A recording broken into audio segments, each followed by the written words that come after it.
Hello everyone, আসসালামু আলাইকুম। কি অবস্থা সবার? Hope you all are doing fine. Welcome back to my channel Humaira and Sadia. New একটি ব্লগ দেখার জন্য সবাইকে ওয়েলকাম। কাছে দূরে, দেশ এবং দেশের বাইরে যে প্রান্ত থেকে বসে আমরা আজকের ব্লগ ভিডিওটা দেখছেন বা দেখবেন, আই হোপ সবাই ভালো আছেন, সুস্থ আছেন। আমরাও আপনাদের দোয়ায় এবং ভালোবাসায় ভালো আছি, সুস্থ আছি, আলহামদুলিল্লাহ। সো আজকে আমরা নিয়ে আসছি একটা ক্যাট ব্লগ। তো চলুন আজকে ক্যাট সম্পর্কে কিছু বলি, মানে আমাদের বিড়লিকে নিয়ে কিছু বলি। এটা হচ্ছে আমরা কুড়ে পেয়েছি তাকে, আমরা হচ্ছে রাস্তায় পেয়েছি।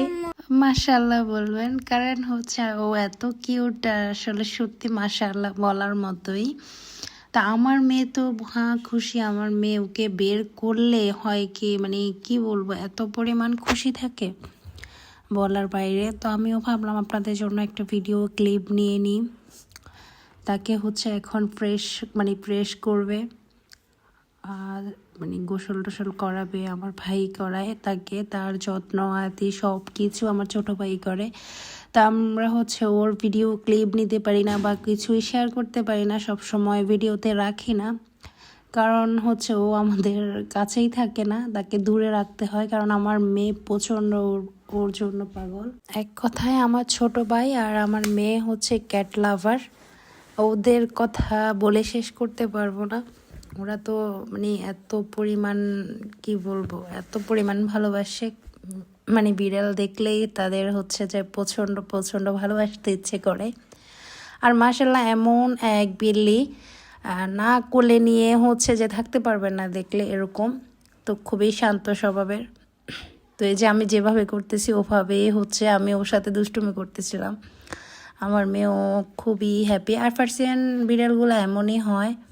এই যে আমি আমার মেয়ের সাথে ঝগড়া করতেছি, আমার মেয়ে আমার কথা বুঝতে চেষ্টা করতেছে না।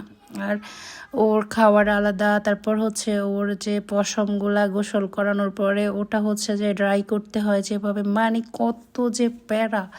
আমি মাঝে মাঝে আমার এত বিরক্ত লাগে, জিজ্ঞেস করি যে তোর কেমনে সহ্য হয় এগুলো। আমার ভাইকে আমি জিজ্ঞেস করি, কিন্তু ভালো লাগে এসব বিল্লিগুলা যদি বাসায় থাকে কেন, ছোটো বাচ্চার মতো লাগে। কিন্তু আমার মেয়ে জ্বালায় তো সে শান্তি পাচ্ছে না।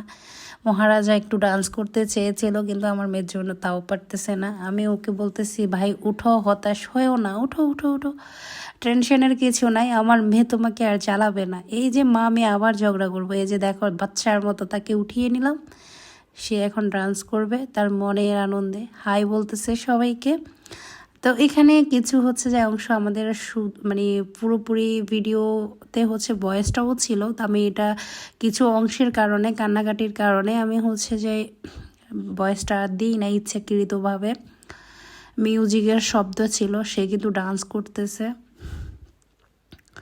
তো সবাই জানাবেন কার কার বিল্লি ভালো লাগে। তো এই যে আমার মেয়েকে আমি বলতেছি, যাও তুমিও শুয়ে পড়ো, তুমি যেহেতু বিড়ালের এত পরিমাণ ভালোবাসো, তো বিড়ালের সাথে ঘুমাও। এই দেখো এখন বিড়ালকে মারতেছে, ভাই রে ভাই, তোরে নিয়ে আমি পারবো না। সে অবস্থা খারাপ। এই যে দিছে দৌড়, আর কোনো এদিক ওদিক তাকাবে না। সে হচ্ছে যে যাচ্ছে, আমার ভাইও আছে এখানে, সবাই আছে।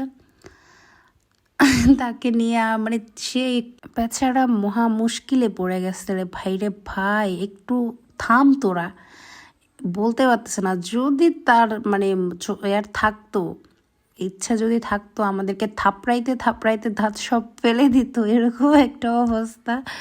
তো আমরা কার কার বাচ্চা কাচ্চার জন্য বিল্লি রাখা হয়েছে আর কার কার বাচ্চারা বিল্লি লাভার, অবশ্যই কমেন্ট বক্সে জানাবেন। আমার পার্সিয়ান বিড়াল হচ্ছে যে আমার বাসায় হচ্ছে কালো ছিল, সাদা ছিল, তারপর এই ছিল, চোখগুলো দেখুন কত যে মিষ্টি, আর দেখতেও খুব ভালো লাগতেছে। আমার মেয়ে তো দেখেন কি এক অবস্থা। তো ভাবলাম যে ওকে একটু দিই, তারপর একটু ভিডিও করি। So that's all for the today. Thanks for the watching everyone. Allah Hafiz.